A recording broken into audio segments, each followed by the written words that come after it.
परमेश्वर के अति महान नाम में इस अनुग्रही सुबह में आप सभी को मेरा स्नेह वंदन।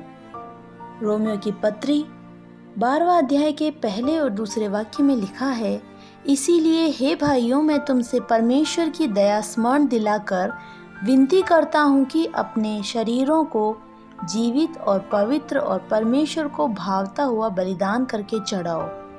यही तुम्हारी आत्मिक सेवा है। इस संसार के सदृश न बनो, परंतु तुम्हारे मन के नए हो जाने से तुम्हारा चाल चलन भी बदलता जाए, जिससे तुम परमेश्वर की भली और भावती और सिद्ध इच्छा अनुभव से मालूम करते रहो। पढ़े हुए अनुग्रहित वचन के आधार पर रूपांतरित होवें विषय पर मनन करने के लिए परमेश्वर में अपने आप को समर्पित कर दें। प्रियो, हम इस संसार में जब तक जीवित हैं, हमें रूपांतरण का एक अनुभव अत्यावश्यक है। मन को नया कर रूपांतरित होते रह एक एक क्षण हम इस संसार में जीते हैं। मन का नयापन समाप्त होकर यदि रूपांतरण हमारे अंदर नहीं हुआ तो हम इस संसार के सदस्य बन जाएंगे। मन के नएपन के साथ जो रूपांतरण है वो हमारे शरीर को पवित्रता, शुद्धता, जीवन के साथ परमेश्वर को समर्पित करने का कारण बनता है। उसी के कारण परमेश्वर के हित में हम पूर्णता वाले हो जाएंगे। वो परमेश्वर को प्रसन्न करता है। परमेश्वर के दास J.C. रायल ने इस प्रकार कहा है, When a church changes its value to match the current culture, it is following the God of this world and not the God of Bible.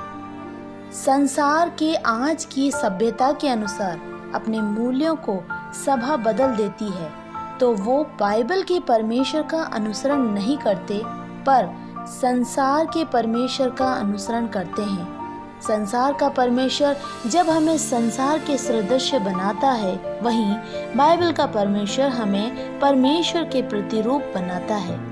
संसार के समान नहीं बनना, पर परमेश्वर के प्रतिरूप हमें बनना है। इस समय में परमेश्वर ने जीवित रखकर अति सामर्थ्य के साथ परमेश्वर के उपयोग में लेने वाले विश्वास में वीर डॉक्टर डेविड योंगी चो के बारे में आपने पढ़ा होगा कि अपनी 17 साल की उम्र तक बौद्ध धर्म को मानने वाले विश्वासी थे। वो हम सभी को बहुत उत्साह देने वाले, बहुत ही क्लेशों से उनका बचपन बीता। उनके पिता का बिजनेस ठप होने की वजह से स्कूल और ट्यूशन फीस नहीं दे पाने से अपनी पढ़ाई को उन्हें रोकना पड़ा।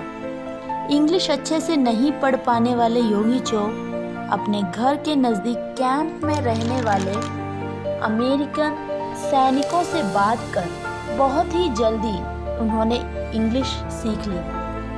आगे उस स्थान का प्रसिद्ध अनुवादक के रूप में वे बन गए। सैनिक और अपने स्कूल के प्रिंसिपल का अनुवादक बन अपने जीवन की कमियों को दूर कर आगे बढ़ते समय कुष्ठ रोग की चपेट में वे आ गए। डॉक्टर्स ने कहा कुछ ही महीने में योगी चो मर जाएंगे।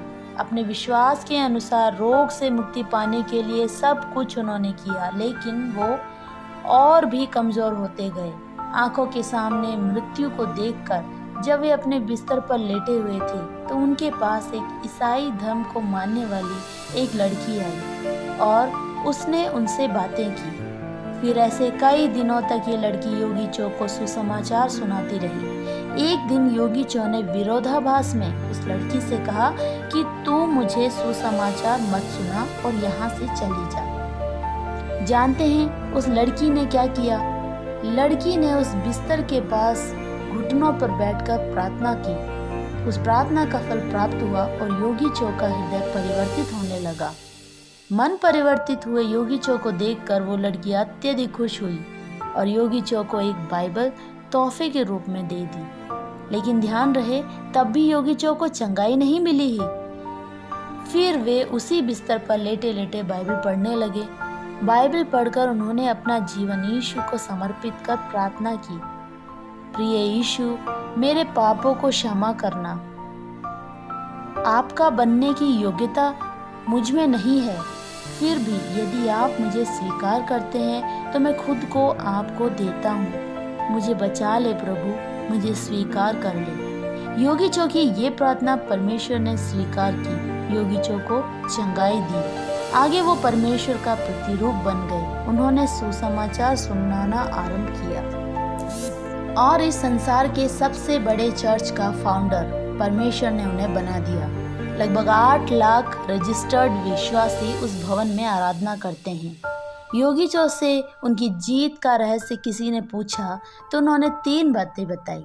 पहला प्रार्थना, दूसरा भी प्रार्थना और तीसरा भी प्रार्थना। वचन का मनन और प्रार्थना हमारे जीवन में अत्यावश्यक है, जो रूपांतरण लेके आता है। पवित्र पिता, हम इस संसार के सदृश न होकर परमेश्वर की नीतियों और इच्छानुसार बढ़ने के लिए और आपके प्रतिरूप बनने में आप हमारी सहायता करें। आमीन। Have a blessed day.